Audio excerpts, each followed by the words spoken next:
I think the good news is if you're not really sure about generative engine optimization, you're like, man, we got to get our content seen in places like ChatGPT and things like that.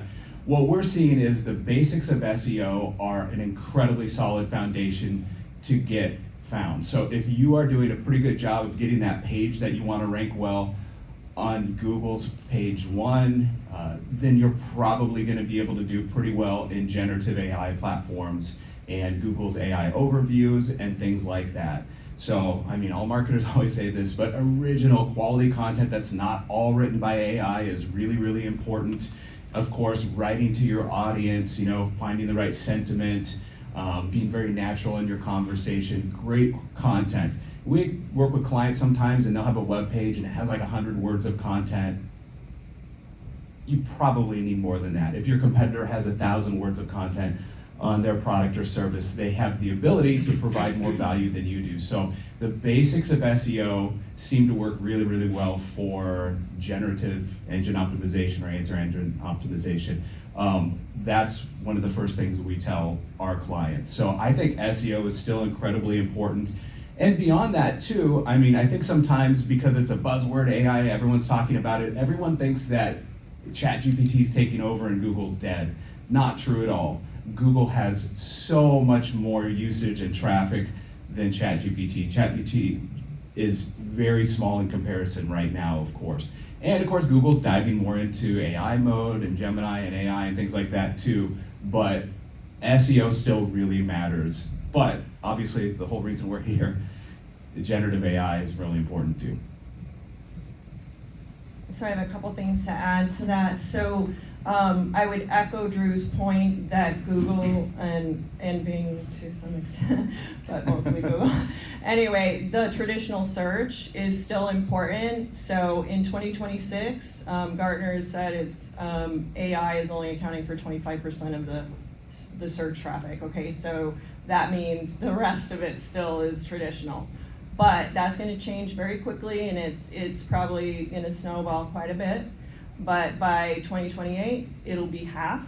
So we're making some pretty aggressive changes and shifts. But the more important thing, though, is that when you're thinking about the differences with AI, is it is kind of recommending more than Google is. Now, Google does look at authority and wants to push you higher, but a lot of it's paid, as you know. But with a Chat or Perplexity, Claude, Gemini, all of those, it's going to shortlist vendors based on their revenue signals, their authority, their credibility, all of those things. So your goal really is to get those things, awards, citations, customer recommendations, all of those credibility and trust signals that you want anyway for your human visitors.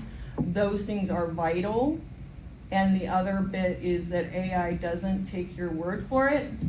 It's going to go out and find a third party to say, yes, they actually did win that award. Yes, they actually are tops. Yes, all of these things. Because I literally have gotten returns where it says, well, they claim this.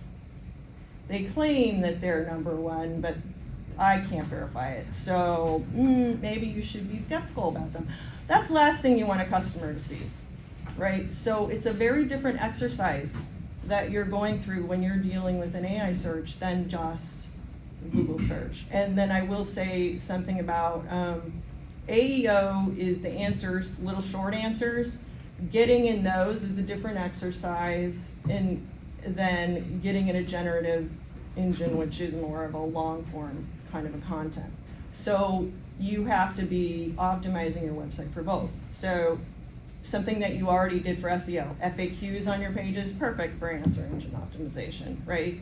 For GEO, they're looking for more like what Drew said. They want you to have more thought leadership content, very specific content. So not just we're amazing, but we did this for this company and achieved these results. That kind of stuff. Very specific. It wants to see that you know what you're talking about, and that's why what Drew said, using AI to write your stuff, not a good strategy because it's just generic across It just takes generic stuff. Okay, so SEO, AEO, and GEO, and you need to do and all three, right? It's not an or condition. I'm gonna do And this or humans that. still too. You still have to work on that.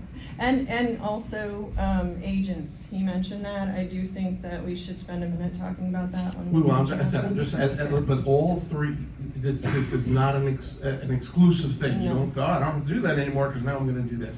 So that's there. There's more work for all of More you. work. Ask for a raise, okay? That's what we're saying, because now you're doing more, not something else. You're still doing what you always did, and you're doing more to be found by these new AEO and GEO searches.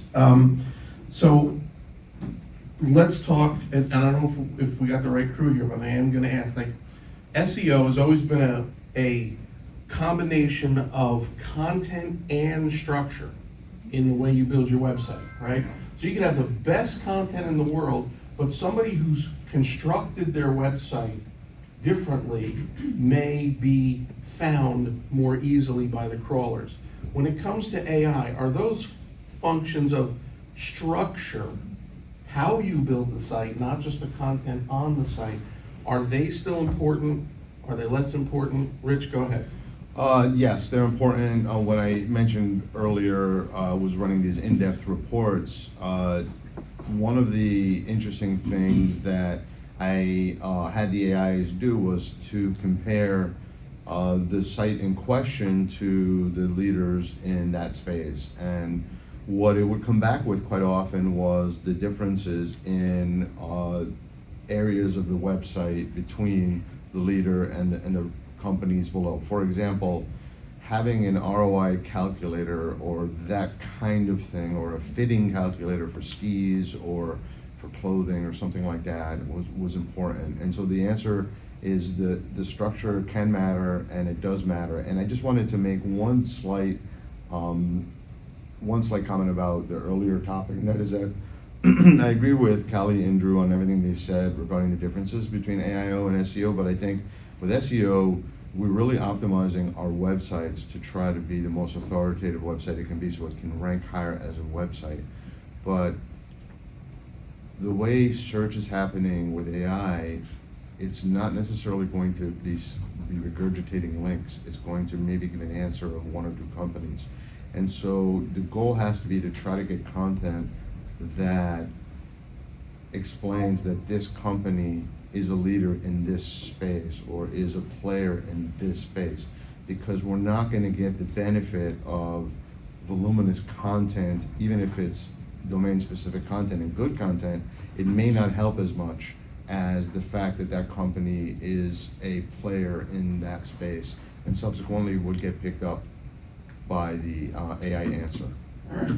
So I have a comment about the structure. Go ahead. Oh, sorry. Go talk about that.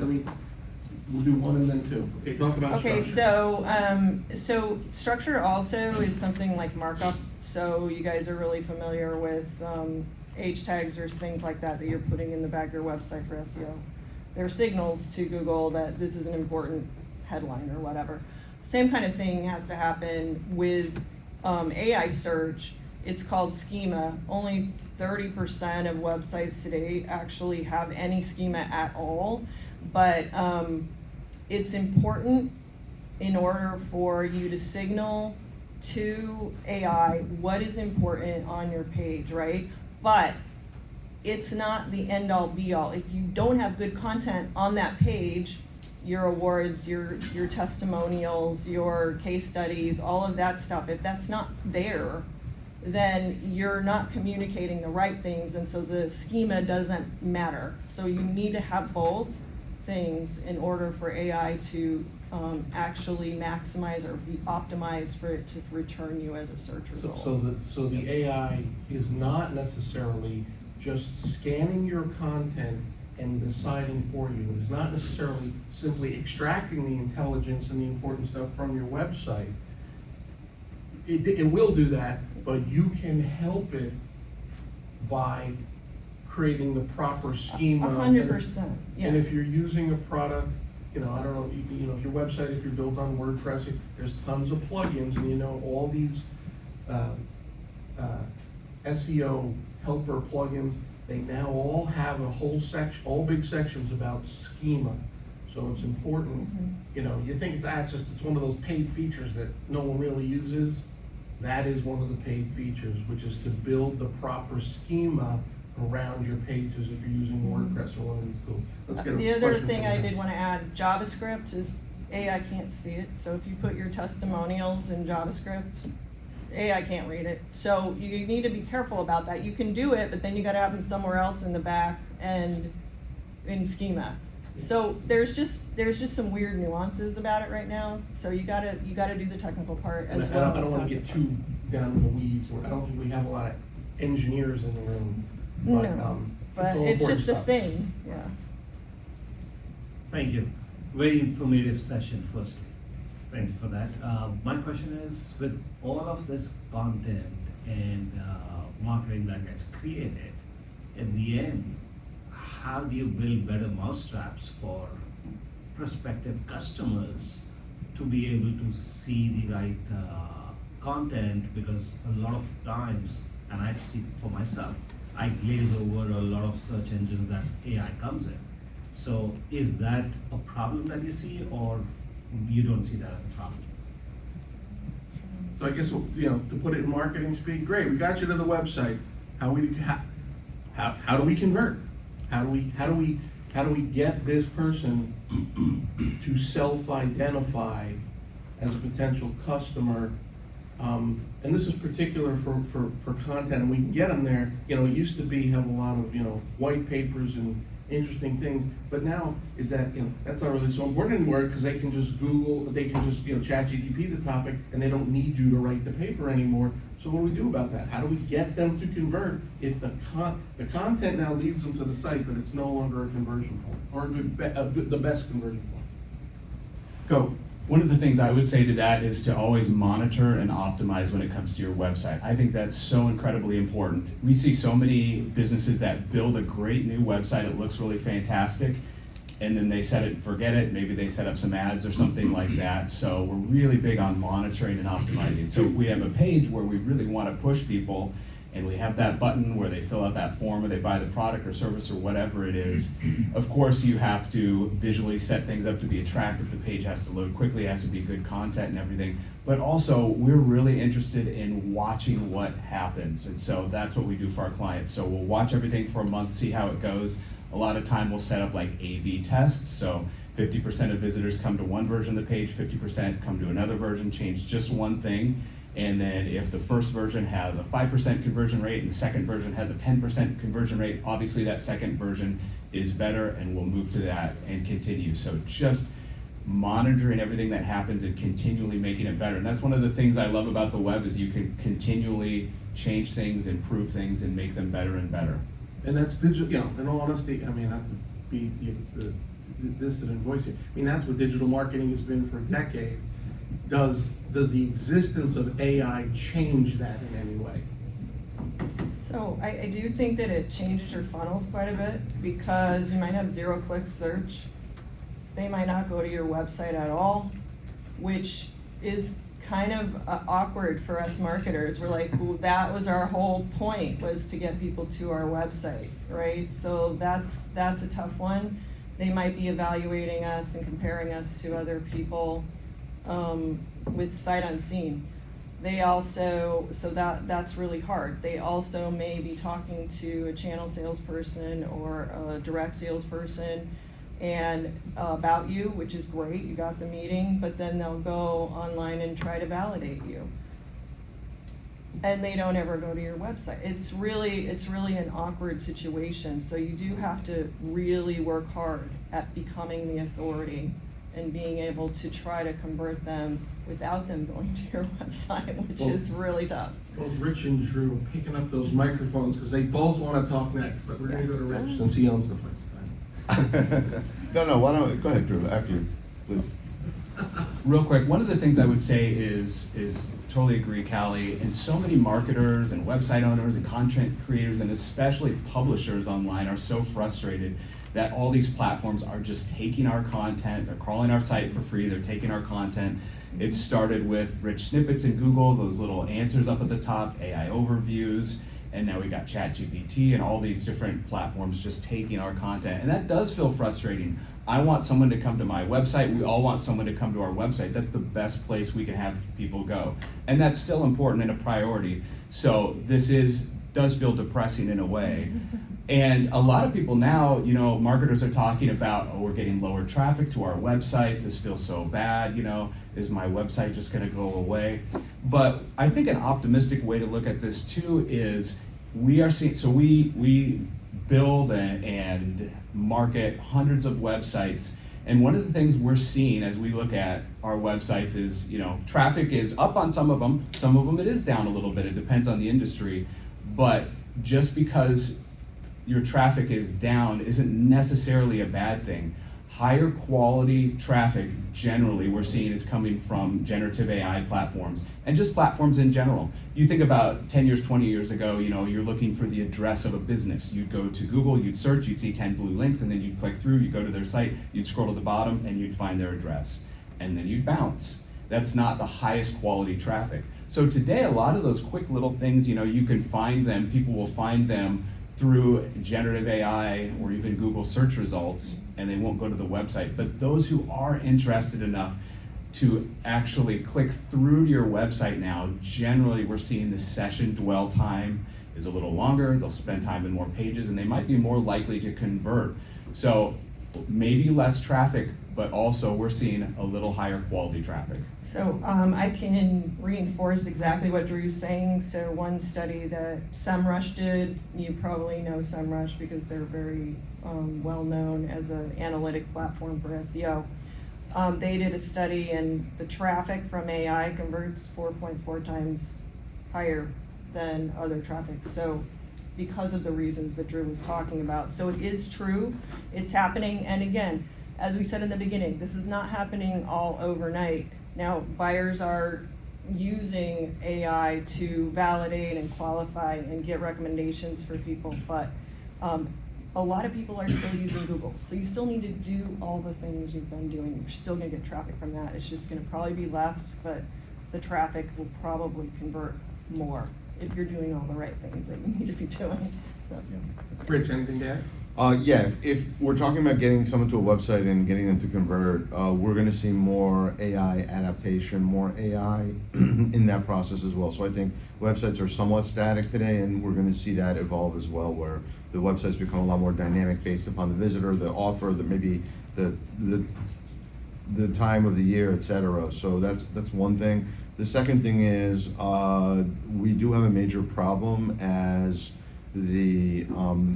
I guess we're all feeders for the AI engines, right? That's what they really suck up all our data and they give it to people, and so we're kind of screwed from that respect, right? We don't have that same relationship that we used to have with customers because we've been intermediated. So giving things away of value is the challenge. What is valuable that somebody cares about it? And Jeff just said that white papers are less valuable than they've ever been because with AI, you can make your own white paper, and so that's a challenge. So you have to maybe have a part of your product that you give away or something of value that targets the right audience that gets them to the table. And that's the challenge that I think we have to get them to come to the website, but not just come, you've got to put them into some kind of marketing automation funnel, which means you need to be able to ping them multiple times throughout the year and give them something of value as well so that you're top of mind. And just content, unfortunately, is not enough either because there's so much content and so much email. So that's, I think, the biggest challenge that we all have. But if you can nail that and you have a product that lends itself to kind of being micro-segmented where you can get, or divided up where you can get pieces of it and people say, wow, that's a really good piece, I really want more of it. Hopefully that leads them to become customers. Quick, really talk more. Okay, awesome. This is getting really interesting. With all of these things happening, as Kelly mentioned about zero-click searches, and even with all the KPIs that you have mentioned, one thing which is getting really, really difficult is that everybody has started pushing out AI content as well, right? Because the content strategy has changed. People are going really fast in terms of creating top of the funnel content, middle of the funnel content, and bottom of the funnel content, right?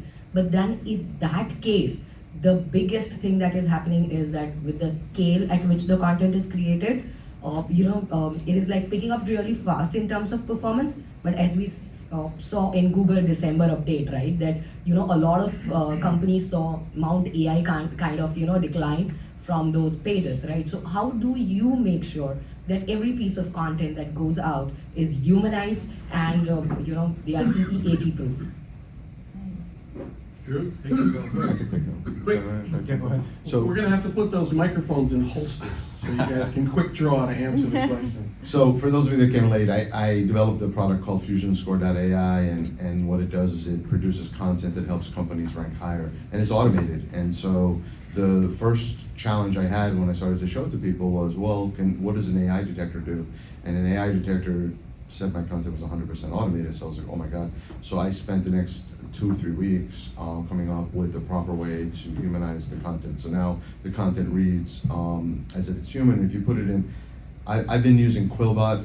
The different ones have different levels of sophistication. I don't know which one's the best, but I've been using Quillbot because I'm familiar with it. But I'm down to 0 or 1% now detection of AI in the AI generated articles that the system produces. I don't know whether that's the solution, but that's the one that I thought of, and that's what I have right now, and I think that's a solution to the problem. But we should be careful of AI generated content that doesn't have humanized factors. Take out those EM dashes, man. Well, it's not just that, it's not just the EM dashes, it's the balance of the writing. It's some humor injected. Like there are things that you can put in, there are statements you can put into content to make it look like a human's written, and then it throws off the AI detectors, which you kind of need to do because otherwise you may not rank. When I used to run nurture programs, email nurture programs, people would freak out in company. I always embedded spelling errors. I put them in there on purpose, spelling errors and bad grammar, because now it looks like, Looks like Simon was sitting at his computer and did this and sent it off, and I would send no HTML, just plain text. Hey, so you're on my website, and if there's anything I can do for you, give me a call. Simon, boom. And there were spelling errors, and there were things, oh, you can't do that, it looks terrible. I'm like, okay, I'll get a new job. You go have a company. So I guess I would just add that a couple of things that you can do is remember what I said earlier about making it more specific. Can you add a case study to that blog that's specific to your company? Can you add, real metrics that from your own experience? How can you make it more original? And I know it's more expensive, but even doing your own study, survey, or working with an analyst firm to do that to gain more credibility, because your credibility signals have to go up significantly in order for AI to find you compelling enough to put in an answer or an output. Celebritize your team. There you go. One of the things we're telling our clients, celebritize your team. You look at the rise of a platform like TikTok. If someone is interested in makeup, they used to go to maybe L'Oreal 20 years ago, 10 years ago. Now if someone's interested in makeup, they'll go on a platform like TikTok because they want a real authentic person to hear what they have to say. That's the same thing we need to be doing with all of our content. So we encourage our clients, either A, have one of your experts write, or maybe they're a really bad writer, we can write it for you, but have a good human writer write something. You're right, there's so much AI generated content out there, it's crazy. There's so much clutter to compete with, but the good news is most of the AI generated content isn't super high quality, and people want authenticity, just kind of like you're saying, Callie. So I think that's one of the things that can really set you apart. Another thing that we do is, if we create some really, really great content, original content, is we will update it frequently. One of the pages on our website that does the best is, and we refresh it every single year, is called the top 25 web design trends of 2026. And we don't just refresh it once. Throughout the year, we will go through and tweak it if we see anything new. And we see that Google and other platforms seem to really like that. So if content is being updated, then it seems like search and AI bots can recognize, okay, hey, maybe there's something new, they're sharing their expertise. And I would also encourage you, put an author system on your website, tag your authors. One of the things that Callie kind of talked about is mentions and the power of mentions, and the more mentions that you can get throughout the web, not just from your own website, but elsewhere, is powerful. So if you can have your experts not only have articles attributed to them that fits within their expertise, but then they also post on LinkedIn, they post on X, they post on these different platforms. A year ago or so, someone on our team came to me and she was like, oh, look at this. And she Googled, how often should you redesign your website? And in Google, the overview was a quote from me. It says, according to Drew Harden, and it gave a little quote. I was like, oh, that's really cool, but it cited LinkedIn.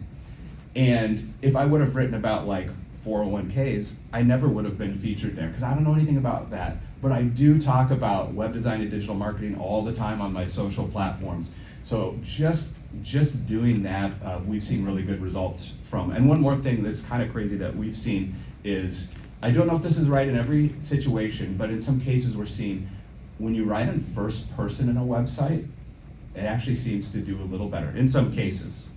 Yeah, you're conversational, it's more intimate, but also making sure that you're doing your PR activities, very important. Your media department really needs to kick it up a notch. Anytime you can get featured in a website, media site like PMC, that's always great because they give you added credibility.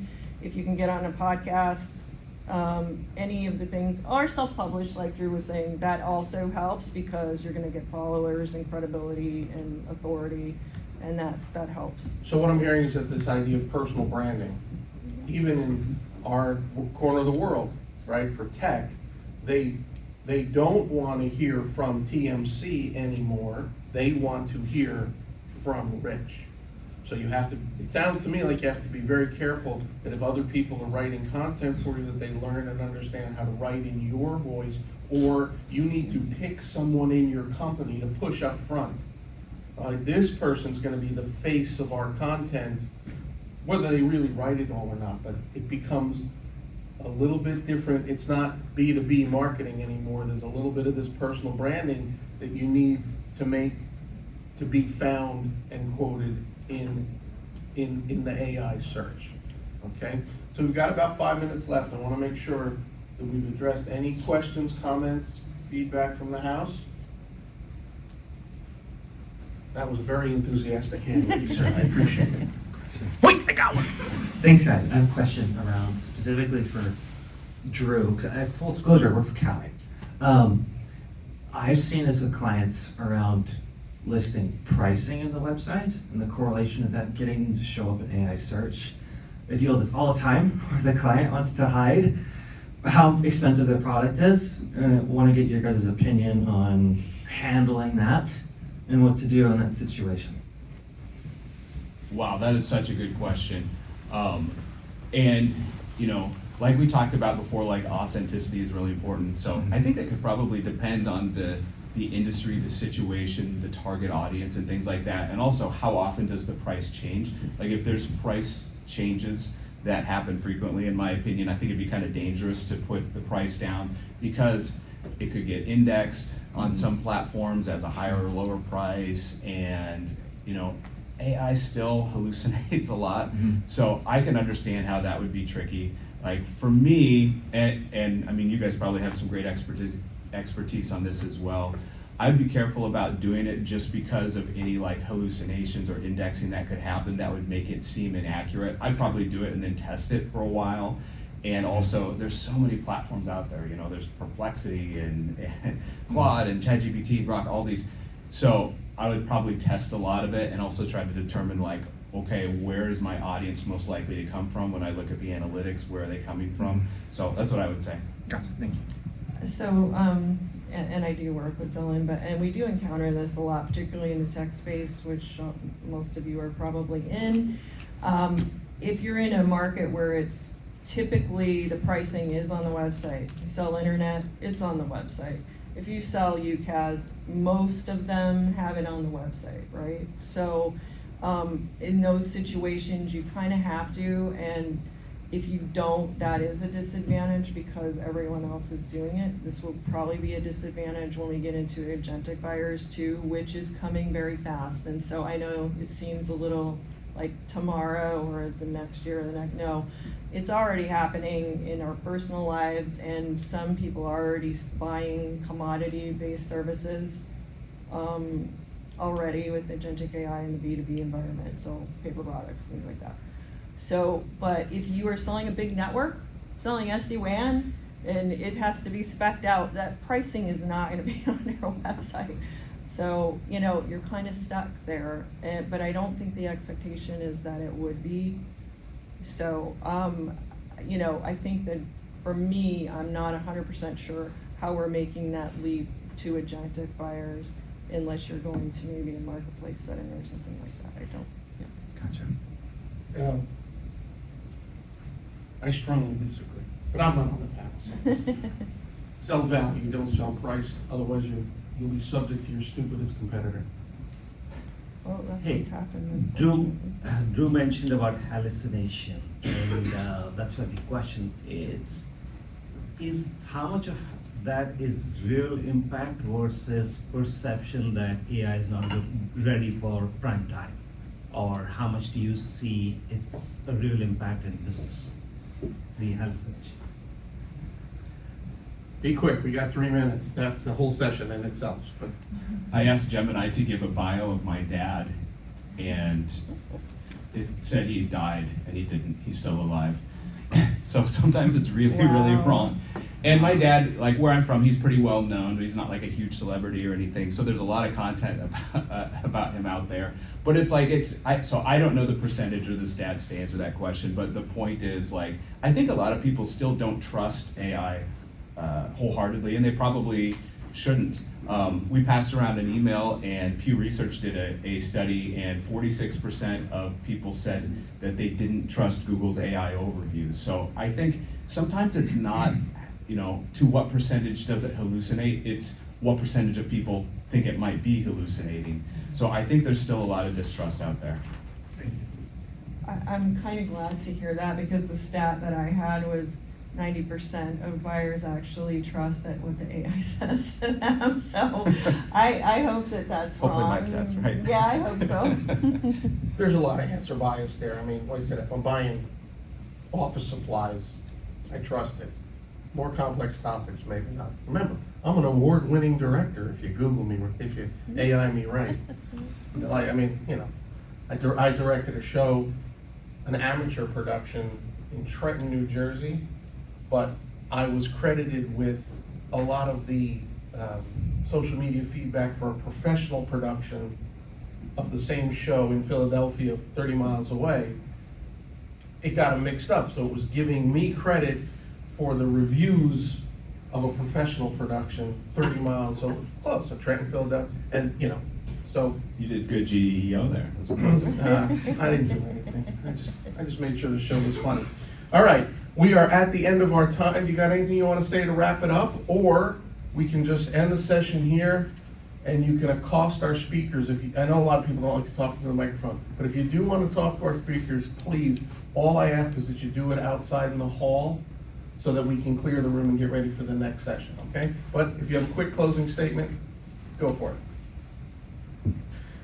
So a couple things. First of all, I'm really honored to be on a great panel with these esteemed colleagues because they really know their stuff and they've got some great companies. The first thing that all of us should do when this session is over is to go to an incognito window, make sure it has nothing to do with you, it's not associated with you. Go to the various AI engines and ask who are the top 10 companies in whatever space you're in the multiple spaces you're in, and that, as I mentioned earlier, I have a product that will do that for you for free. It'll score you. You don't have to buy anything. It'll tell you where you score and who are the top 10 Gemini and who are the top 10 ChatGPT for all the categories that are on your website. If you don't use Fusion Score, do it yourself, because if you have no idea where you rank, you will never know how to fix. You can never know if you did something correct. And the other thing I'm gonna tell you is, I know a lot of companies that are getting a lot of inbound sales leads and sales closing from AI right now. So this is not an esoteric topic, it's happening right now, the stats are accurate, and it's only going to grow. And when agents start to become more autonomous, and this past weekend, or this past week, we had huge news with a product called Moltbot, which is being adopted slowly, but well, actually pretty rapidly, but from a very small base of 0. As more of these agents take over, and they will, and other agents will be released, these agents are gonna be making buying decisions. And I think, we may think that's crazy, they're going to make buying decisions. Even if somebody approves the buying decision, or there's a sign off, if you are not listed, I can promise you, you are going to lose out on a lot of sales. So make sure you're in the top 10, and then from the top 10, try to get to the top 5, because there are people out there saying, what's the best Italian restaurant in my city to go eat at? You need to try to get to number 1 in AI answers across the AIs. And that is how you'll be truly, truly successful. So that's what I want to leave everyone with. What was the tool called? FusionScore.ai. There's a booth down in the front of the hall, if you want to learn more. Closing statement there? Yeah, so I mean, I think that I would echo what Rich is saying in that AI agents are coming fast, and I know it seems like, a little scary to us that we're gonna have AIs making decisions like this, but they might be human validated, which is kind of hopeful, but a lot of times they won't. I mean, we do it every day with Alexa. Alexa, yeah, order my coffee. It does it, right? I mean, so you can extrapolate that out to a lot of things. So this is for real, and it's really happening quick, and we're in a situation right now where we have to deal with 3 different audiences, still your humans, your traditional search, and your AI search. Your job is a little bit harder, but some of the basic fundamentals apply. If you are venturing into the AI search, there's lots of people that can help you. Drew, of course, and Rich just described his product. We just launched another product that helps you with this as well. There are a lot of great tools out there as well that you can start using that will help you. So, just don't do nothing. How about that? That's my takeaway. Yeah. Don't do nothing. Do nothing. Do something. Yeah. Drew, go ahead. Rich Cowell. I don't it's know an if you honor can to be top up here. that. No, I don't know if I you don't know can if I top, can don't either. do nothing. Honored to be up here with both of you. People don't like change. Change is scary. A lot of people are scared of AI. A lot of marketers are scared of AI's impact on what they do. So we can all respond to anything positively or negatively. So I just encourage you to look at it with curiosity, to enjoy the ride, and just because change is happening doesn't mean it's bad, and there's a lot of opportunity in this. All right, thank you very much. There still might be new coffee. Get out there, enjoy